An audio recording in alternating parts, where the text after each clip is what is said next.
Don't let the blue screen of death get you down. I will show you how to fix this problem step by step. So let's begin. Click on Advanced Options, select Troubleshoot, then click on Advanced Options. Now select Command Prompt. Now execute this command carefully. Type chkdsk /f/r c : and hit enter to execute this command.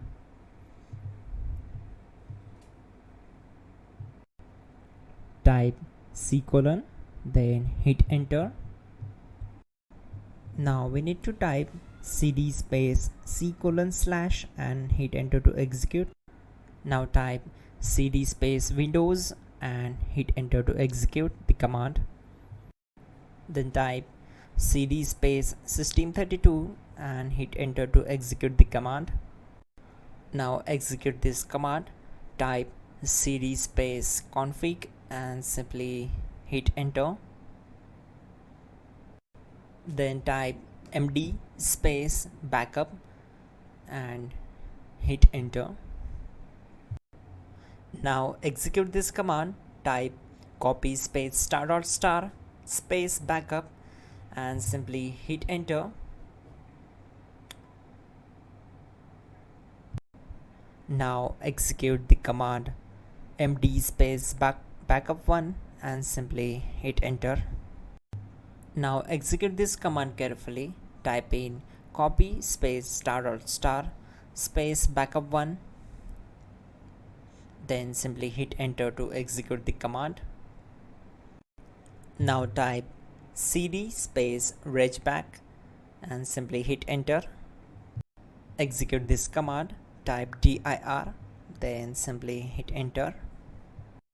Now type copy space ** space ... and hit enter. Then type all and hit enter. Type in bootrec space /fixmbr and hit enter to execute the command. Now type in bootrec space /fixboot and simply hit enter to execute the command. Now execute this command cd space c : /. Now type this command cd space windows /system32 /config /regback and simply hit enter to execute the command. Now type this command bcdedit space /export space c : /bcd backup and hit enter. Type cd space c : / and hit enter. Now execute this command.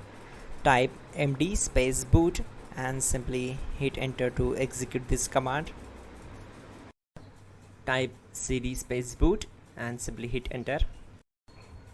Now type md space bcd and simply hit enter. Now execute this command. Type cd space c : / and hit enter. Now type attrib space c : -boot -bcd space -h space -r space -s and hit enter to execute. Now type run space c : /boot /bcd space bcd.old, then hit enter. Now execute this command. Type bootrec space /rebuildbcd and simply hit enter to execute this command. Type exit and hit enter. Now click on continue. It will restart your system. So that's it guys, your problem is solved and you are good to go.